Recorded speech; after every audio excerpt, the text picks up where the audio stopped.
సిద్ధార్థ రెడ్డితో ఒక ఫోటో దిగిపోతే చాలనుకునేటోళ్ళు నా గురించి మాట్లాడేది చూస్తాను ఈరోజు. అదే జగన్ సార్ని అడుగుతా, సార్ మన పార్టీ దగ్గర నుంచి వాళ్ళ పార్టీ వరకు అందరు కూడా ఆయనకు అమ్ముడుపోతారట సార్, ఆయన ఎవరినైనా కొనేస్తాడంట సార్, మళ్ళీ మిమ్మల్ని కూడా ఏమన్నా కొంటాడేమో నాకు తెలియదు సార్. నాకు తెలిసి మీసాలు దించుకొని ఉండేది ఒకటే ఆయన్నే, ఆయన సోమిశెట్టి వెంకటేశ్వర్లు, ఆయనకు మీసాలు లేవు. సిద్ధార్థ రెడ్డిని తిట్టిన వాళ్ళకి 10,000 రూపాయలు, సిద్ధార్థ రెడ్డి పైన సెల్ఫీ వీడియో చేసిన వాళ్ళకి 20,000 రూపాయలు, ప్రెస్ మీట్ పెడితే గాన కార్పొరేటర్ సీటు, అంతకన్నా ఎక్కువ సిద్ధార్థ రెడ్డి ఇంటిపైకి పోతామని చెప్తే గాన స్టోర్ బియ్యము. రౌడీనా కాదా అని చెప్పడానికి మిమ్మల్ని ఎంపించేసినారా చెప్పన్న వాళ్ళ గురించి అని నాకు కొన్ని వందల మంది ఫోన్లు చేసి మాట్లాడమని అంటున్నారు వాళ్ళు. నా కాడ ఏంది లేదు, 1 రూపాయి లేదు, నాకు ఉండేదంతా ఒకటే, జగన్మోహన్ రెడ్డి ఒక్కడే ఉన్నాడు. కర్నూలు 3వ పట్టణ పోలీస్ స్టేషన్ పరిధిలో వైఎస్ఆర్ కాంగ్రెస్ పార్టీ నాయకులు వైసీపీ కార్యకర్తలపైన దాడులకు వ్యతిరేకంగా వైసీపీ నాయకులు వైసీపీ కార్యకర్తలపైన పెడుతున్నటువంటి అక్రమ కేసులకు వ్యతిరేకంగా ఈ నెల 14వ తేదీన మేము ధర్నా కార్యక్రమం నిర్వహించడం జరిగింది. ఆ ధర్నా కార్యక్రమం యొక్క ముఖ్యమైన ఉద్దేశం ఏమిరా అంటే, ఇదే కర్నూలు పట్టణంలో సతీష్ అనే పిల్లోడు ఆత్మహత్య చేసుకొని చనిపోయినాడు. ఆ కుటుంబానికి న్యాయం చేయాలా, ఆ కుటుంబంలో ఆ పిల్లోడి చావుకు కారణమైన వాళ్ళపైన కేసు నమోదు చేయాలా అనే ఉద్దేశంతో మేము ఆ రోజు ధర్నా చేయడం జరిగింది. అంతేకాకుండా బాలు అనే పిల్లోడి పైన పోలీసుల వేధింపులు ఆగాల అనే ఉద్దేశంతో మేము ధర్నా చేసినాం. అంతేకాకుండా 3వ పట్టణ సిఐ గారి పైన చర్యలు తీసుకోవాలనే ఉద్దేశంతో మేము కలెక్టర్ ఆఫీస్ దగ్గర ఈ నెల 14వ తేదీన ధర్నా చేయడం జరిగింది.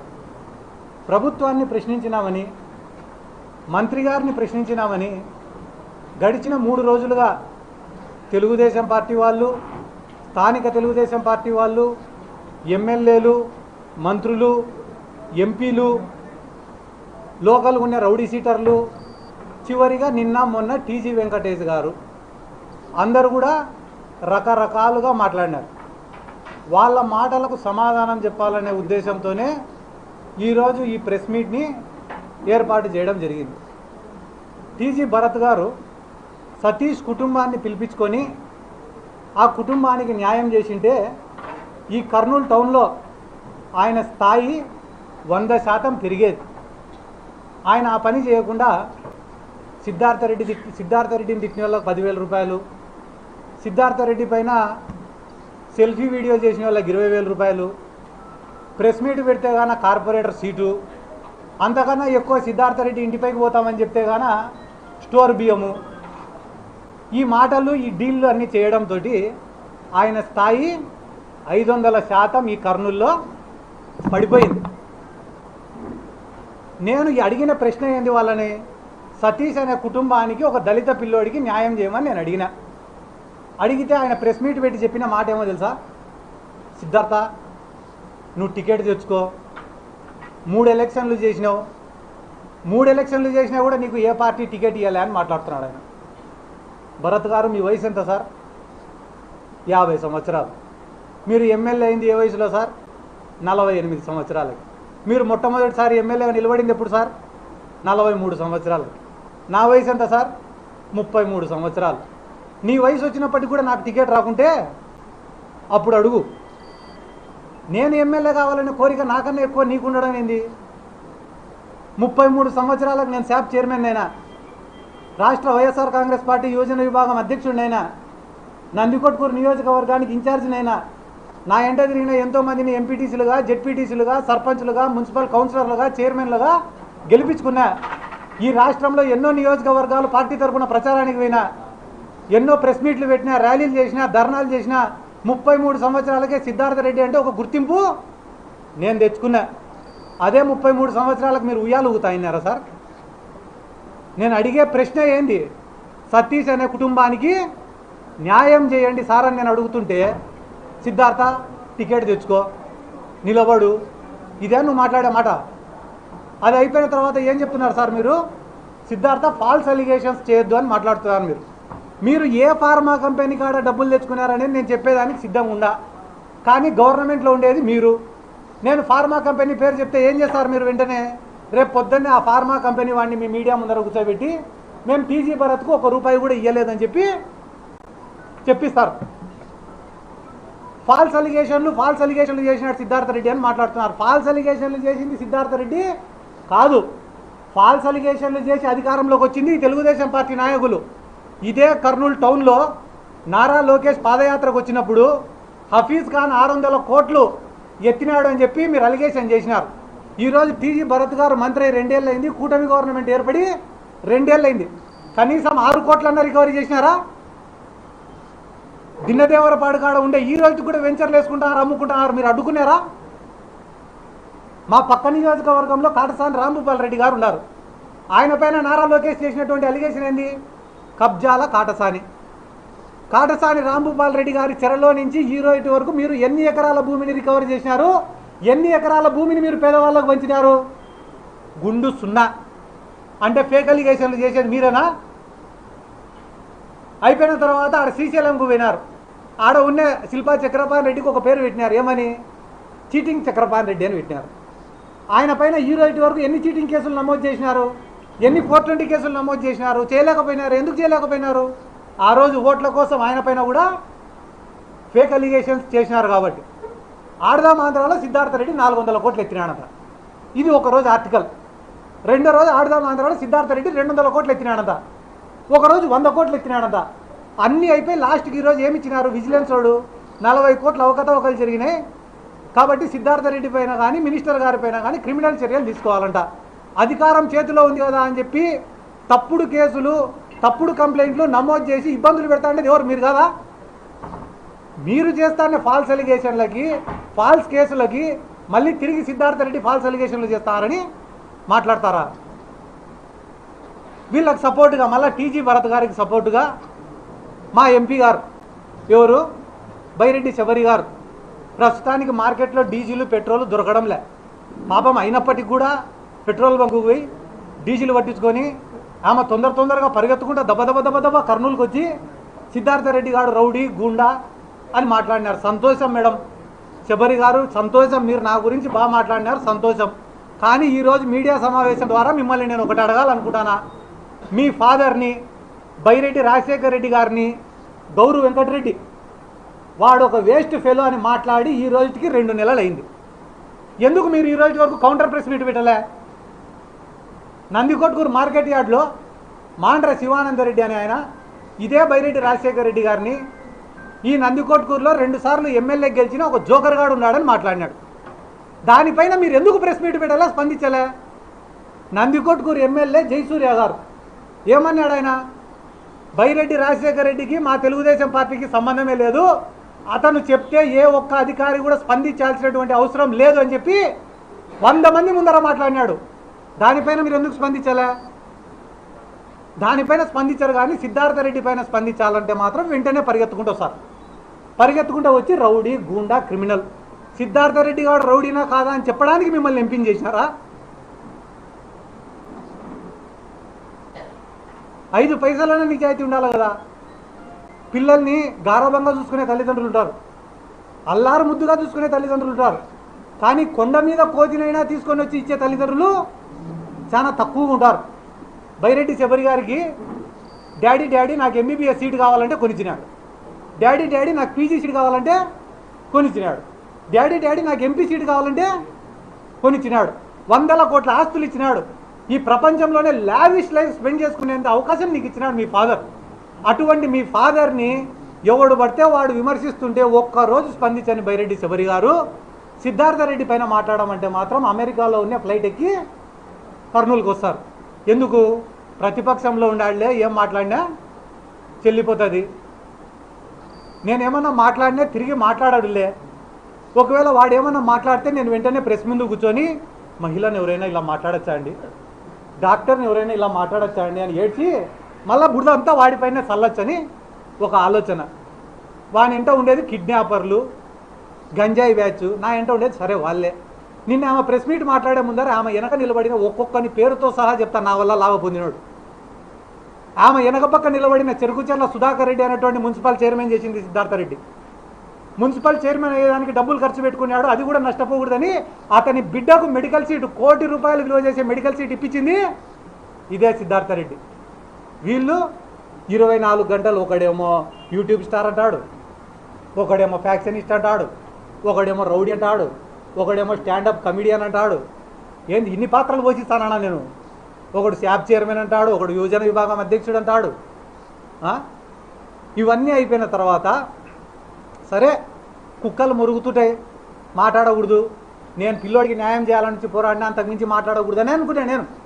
కానీ దురదృష్టవశాత్తు నిన్న టీజీ వెంకటేష్ గారు మాట్లాడినారు. 75 ఏళ్ళు 80 ఏళ్ళు వయసు ఉంటుంది ఆయనకి. ఎవరికి? టీజీ వెంకటేష్ గారికి. ఆయన నా పేరు ప్రస్తావించకుండా నిన్న మొన్నటి వరకు నాకు కొంచెం ఇష్టం ఉన్నింది, ఆ ఇష్టం కూడా పోయింది, ఇప్పటి నుంచి మేము కూడా ఏందో మా కథ ఏందో చూపిస్తాము.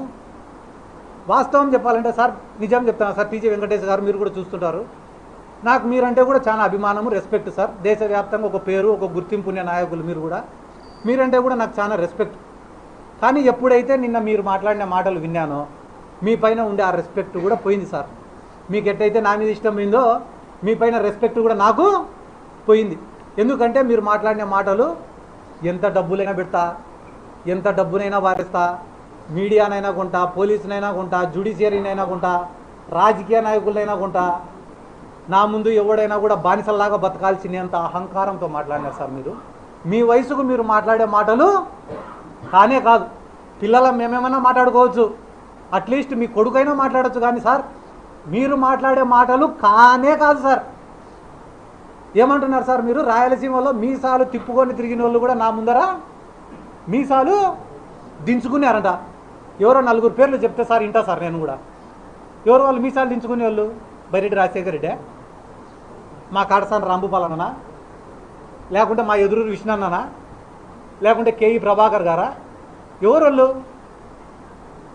మీసాలు దించుకునే వాళ్ళు? ఎవరు సార్? పేర్లు ఉంటాయి కదా, చెప్పచ్చు కదా పేర్లు కూడా. అంత మాట అన్నోళ్ళు నాకు తెలిసి మీ ముందర కిందికి దించుకొని మీసాలు దించుకొని ఉండేది ఒకటే ఆయన్నే, ఆయన సోమిశెట్టి వెంకటేశ్వర్లు, ఆయనకు మీసాలు.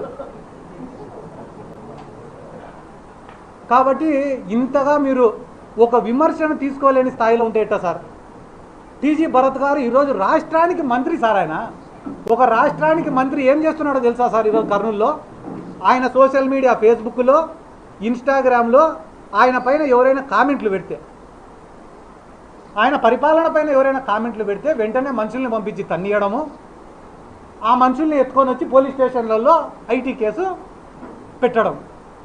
ఏ స్టేషన్లో నమోదు కాలేదు. నిన్నగాక మొన్న తాండ్రపాడు పిల్లోడిని కొట్టారు, డోన్ నియోజకవర్గానికి సంబంధించినవాడు. మొన్న కిమ్స్ హాస్పిటల్లో పనిచేసే పిల్లోడు, ఆ పిల్లోడు రారా మాట్లాడు అంటే కానీ సార్ ఆడసారి చిన్న ప్రాణం నన్ను చంపుతారు సార్ అట్లా. అమాయకుల్ని, పేదవాళ్ళని కొట్టే బతికేది, భయపించే బతికేది. దానాలు ధర్మాలు చేసినామంటున్నారు. ఏమంటున్నారు? దానాలు ధర్మాలు. 1000 కోట్లు ఉండేటోడు ₹1 కోటి ఖర్చు పెట్టడం పెద్ద పని అన్న? నా జేబులో ₹1 కోటి ఉంటే 2 కోట్లైనా ఖర్చు పెడతాను నా పక్కన ఉండేటోడిని కాపాడుకోవడం కోసం. అది గొప్పనా ఇది గొప్పనా? ఒకడి దగ్గర తగ్గడం వల్ల నేను 2 ఏళ్ళు ఎక్కువ బతికేది లేదు. 10 మందికి ఎదురు తిరగడం వల్ల నేను 2 ఏళ్ళ ముందరే చచ్చిపోయేది లేదు. దేవుడు ఎన్ని రోజులు రాసింటే అన్ని రోజులే బతుకుతా. చిన్నప్పుడే నేను నేర్చుకునే ఒక మాట ఏందిరా అంటే, బలవంతుడి పక్క నిలబడితే నీ జీవితం సుఖంగా ఉంటుందంట, సంతోషంగా ఉంటుందంట, ఎటువంటి ఇబ్బందులు ఉండవంట, జీవితం సాఫీగా గడిచిపోతుందంట బలవంతుడి పక్క నిలబడితే. కానీ ఈ సమాజం నిన్ను గుర్తించదంట. అదే బలహీనుడి పక్క నిలబడితే కష్టాలు ఉంటాయి, అవమానాలు ఉంటాయి, బాధలు ఉంటాయి, ఇబ్బందులు ఉంటాయి.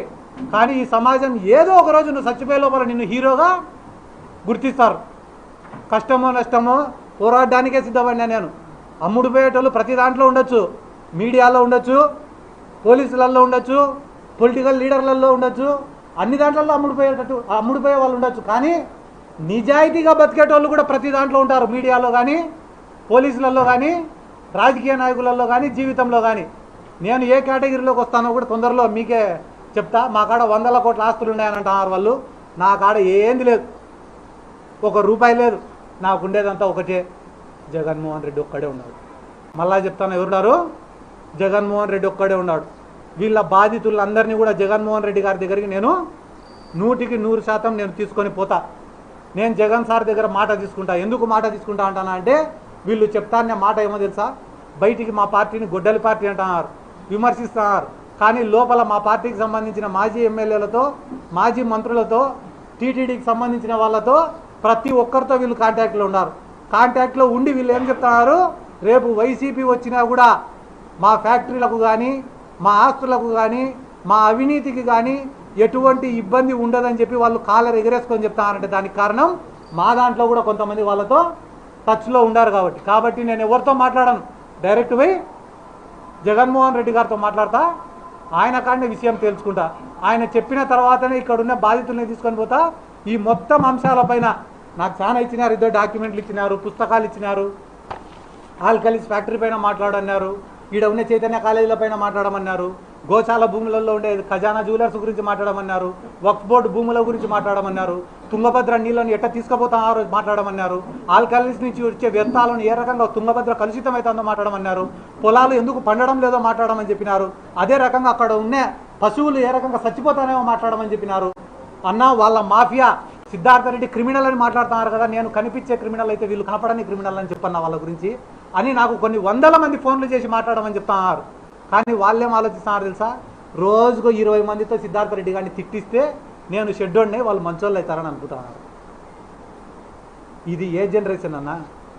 మీ దెబ్బకు భయపడి ఎవరు మాట్లాడడం లేదేమో బయట, కానీ మీకున్న పెద్దరికాన్ని మొత్తం మీరు గడిచిన వారం రోజుల్లో పోగొట్టుకున్నారని కూడా ఈ సందర్భంగా తెలియజేసుకుంటూ ఈరోజు ఆహ్వానించిన వెంటనే ఇక్కడికి వచ్చిన విలేకరుల సోదరులకు అందరికీ కూడా నా ప్రత్యేక ధన్యవాదాలు తెలుపు సెలవు.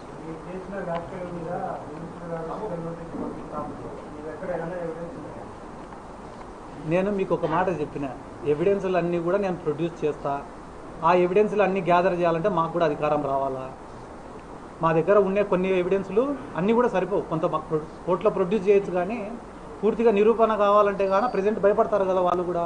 ఆ ధైర్యం మేము వాళ్ళకి కల్పించాలంటే మా గవర్నమెంట్ కూడా అధికారంలోకి రావాలి. ఏం లీగల్ నోటీస్ పంపించాడు? హఫీజ్ ఖాన్ పైన 600 కోట్ల అవినీతి చేసినది మీరు చూడలే విలేకరులుగా? ఆ రోజు ఏనా నాయరెడ్డి అన్న చూసారు లేదా మీరు? 600 కోట్ల హఫీజ్ ఖాన్ ఎత్తినాడు అనే మాట మీరు విన్నారా లేదా? నారా లోకేష్ తోటి నుంచి ఎన్ని కోట్లు రికవరీ చేసినారు?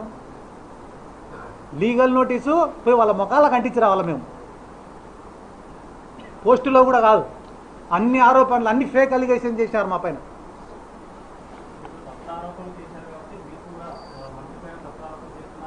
నేను తప్పుడు ఆరోపణలు చేసే ప్రసక్తే లేదు, నిరూపిస్తా అంటున్నా. నేను నిరూపిస్తా అంటున్నా. ఈడ ఓర్వకల్లు కాడ ల్యాండ్ల గురించి కూడా నేను మీ దగ్గర ప్రస్తావించిన. 1100 ఎకరాలు వాళ్ళ కుటుంబానికి సంబంధించిన వ్యక్తులకే అలాట్ చేసినారని చెప్తానా. ఈ కర్నూలులో వక్ఫ్ బోర్డు ప్రాపర్టీల కాడి నుంచి, గోశాల భూముల దగ్గర నుంచి, డాటెడ్ ల్యాండ్లను తీసుకొని పట్టాలు చేయించుకునే కాడి నుంచి ప్రతిదీ డాక్యుమెంట్లు, ఎవిడెన్స్లు గ్యాదర్ చేస్తున్నారని మీకు చెప్తున్నా. మీరు ఏందన్నా 15 నిమిషాలు మాట్లాడినా కదా, 15 నిమిషాలు మాట్లాడినా అన్న.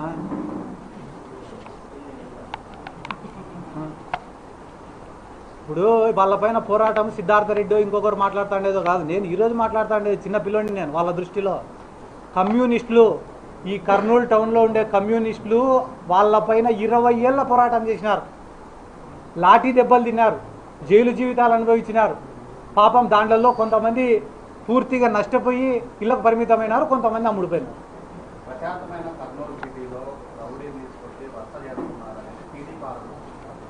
రౌడీజం ఎక్కువైందని వచ్చినా. నేను రౌడీజం చేయడం లేదు. నిన్న మొన్నటి నుంచి నా పైన ప్రెస్ మీట్లు పెట్టే వాళ్ళందరినీ లిస్టు తిను. దాంట్లో ఒకటిపైన, ఇద్దరిపైన, ముగ్గురిపైన మర్డర్ కేసులు లేవు అంటే నువ్వేం చెప్తే అది చేస్తాను. ఆ మర్డర్ కేసుల కోసం ఎవడెవడు కాలు నేను నిరూపిస్తా. సిద్ధార్థ రెడ్డితో ఒక ఫోటో దిగిపోతే చాలనుకునేటోళ్ళు నా గురించి మాట్లాడేది చూస్తాను. ఈరోజు సిద్ధార్థ రెడ్డి ఇంటి బయట కూర్చొని గంటలు ఎప్పుడు బయటకు వస్తాడో ఒక ఫోటో దిగిపోదామా చాలనుకునేటోళ్ళు నా గురించి మాట్లాడుతున్నారు. ఎందుకు? ఆడ డబ్బులు వచ్చాయనో, రాత్రికి చిల్లర పడుతుందనో. రౌడీజం కథ నాకేం చెప్తారన్న? ఎంతమంది రౌడీలకు డబ్బులు ఇచ్చి మేపుతున్నారో మీకు తెలీదా అన్న? మీకు తెలియకుంటే నన్ను అడగండి, చెప్తా.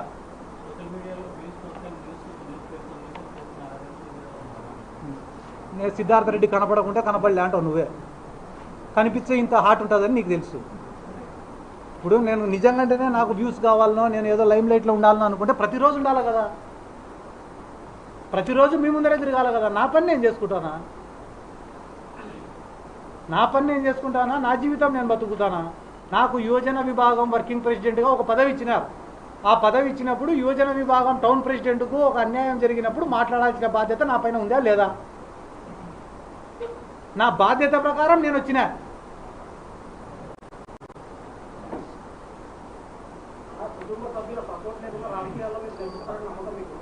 ఇప్పటివరకైతే వచ్చినా కదా, వీడి వరకైతే వచ్చినా కదా. నేను నమ్మినేది ఒకటే, నాకెవరు వాళ్ళు చెప్పినట్టు కుటుంబ సభ్యులు డబ్బులో లేకపోవచ్చు. నేను నమ్మినేది రెండు. ఈరోజు నేను నేను పిలిచాలా? మీడియా వాళ్ళని తప్ప ఎవరిని పిలిచాలా? మీరు ఇంటి బయటికి పోతే 1000 మంది ఉన్నారు. వాళ్ళని నేను పిలిచినానా? ఎందుకు వచ్చినారు వాళ్ళు?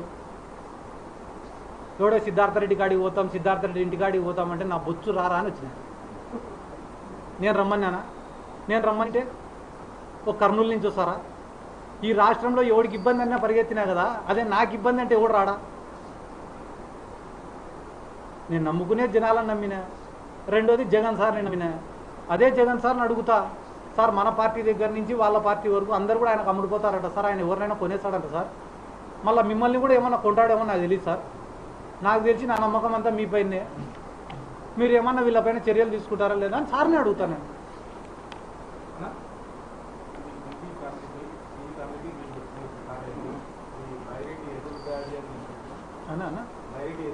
అన్న నేను చాలా సింపుల్గా చెప్తాను, నేను ఎవరిపైన అది ఎదురుదాడి చేయలే. వాళ్ళు నిజంగానే పెద్ద మనుషులు అయ్యింటే ఆ కుటుంబాన్ని పిలుచుకోనో లేకుంటే కానీ ఆ బాలు లాంటి వ్యక్తుల జోలికో వాళ్ళు పోరు. ఆ కుటుంబానికి అన్యాయం చేయరు. 2 పాయింట్లు. మూడోది, మంత్రి స్థాయి వ్యక్తులు పెద్ద పెద్ద కోటలు నిర్మించుకునే అంత పెద్ద టీజీ వెంకటేష్ గారు సోషల్ మీడియాలో ఎవడో పోస్టులు పెడితే దానిపైన స్పందించి వాళ్ళని ఎత్తుకొని వచ్చి కొట్టి వాళ్ళతో కాళ్ళు మొక్కించుకొని మళ్ళీ వాళ్ళపైన ఐటీ కేసులు పెట్టరు. వాళ్ళు పెద్దోళ్ళు అయితే ఈ పనులు చేయరు. ఈ పనులు చేస్తున్నారంటే వాళ్ళు పెద్దోళ్ళు కాదు.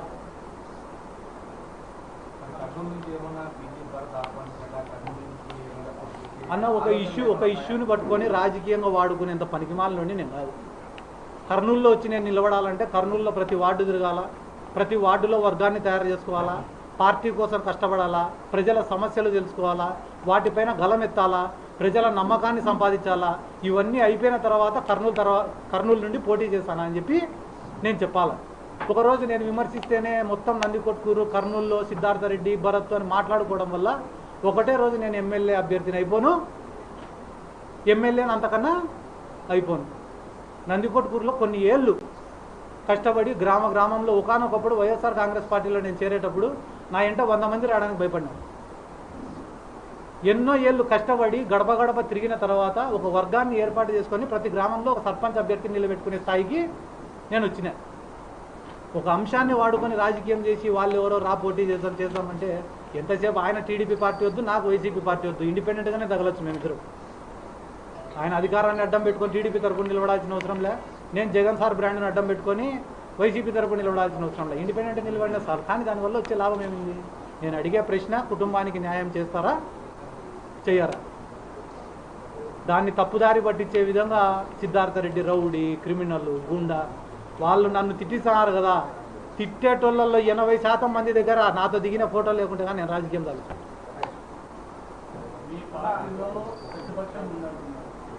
కొంతమంది లీడర్లు వాళ్ళకు అందపోయినారు. మీ కుటుంబంలో ప్రతిపక్షం ఉంది. ఇంత ప్రతిపక్షం ఉన్నా మీరు ధైర్యంగా పోరాడుతున్నారు. ఇప్పుడు నేను కూడా ఎన్నో రోజులు బాధపడుతుంటా రాజకీయంగా. ఎందుకు ఈ మాటలు ఎందుకు పడాలా, ఈ అవమానాలు ఎందుకు పడాలా అని అనుకుంటారు. అనుకున్న ప్రతిసారి ఇక్కడ ఉన్న 100 మందో 200 మందో వస్తారు, నాకు ధైర్యం చెప్తారు, సర్ది చెప్తారు, మేము నీకు సపోర్ట్గా ఉన్నామంటారు. మళ్ళీ ఇంతమంది ధైర్యం ఏం లేనప్పుడే రాజకీయాల్లోకి వచ్చినాం కదా, ఇంతమంది ధైర్యం ఉన్నప్పుడు ఇంక అంతకన్నా ఏం కావాలన్నా? ఇప్పుడు ఆయన అన్నారు, పెద్ద ఆయన టీజీ వెంకటేష్ గారు కూడా ఏముంది, నువ్వు 10 మందిని పిలుచుకొస్తే నేను 100 మందిని పిలుచుకొస్తాను. మీరు 100 మందిని పిలుచుకొని రావాలని ఒక్కొక్కరికి 10,000 ఇవ్వాలా, ప్యాకెట్లు ఇవ్వాలా? సిద్ధార్థరెడ్డి గారు చక్కగా వచ్చి రోడ్డు మీద దిగిన 50 మంది 100 మంది వచ్చారు రారు చూద్దాం. ఆయన స్థాయి వ్యక్తి మాట్లాడాల్సిన మాటలు కాదు. ఒకవేళ జగన్మోహన్ రెడ్డి మీరు అడిగిన డిమాండ్ నెరవేర్చిన పక్షంలో మీరు అడిగారు కదా, జగన్ సార్ దగ్గర నెరవేరకపోవడం అంటూ ఏముండదన్నా. ఆయన దృష్టికి పోవాలి. ఇక్కడ జరుగుతున్నటువంటి అరాచకాలు కానీ, వైసీపీ కేడర్ పడుతున్న ఇబ్బందులు కానీ అన్నీ జగన్మోహన్ రెడ్డి గారికి తెలియాలి. నిన్న మొన్న ఎవరో మా పైన కామెంట్స్ చేసినారు. వాళ్ళు కానీ వైఎస్ఆర్ కాంగ్రెస్ పార్టీ గవర్నమెంట్లో మేమే వాళ్ళకు తగిన రీతిలో బుద్ధి చెప్పినంటే వాళ్ళు ఈ మాటలు మాట్లాడే వాళ్ళు కాదు. మళ్ళా నెక్స్ట్ గవర్నమెంట్ వచ్చినప్పుడన్నా కూడా ఈ కర్నూలులో గ్రూప్ రాజకీయాలు లేకుండా ఒక బలమైన నాయకుడిని పెట్టుకొని క్యాడర్కి ధైర్యం ఇచ్చి క్యాడర్ని బలవంతుల్ని చేస్తే ఇటువంటి ఇబ్బందులు రావు.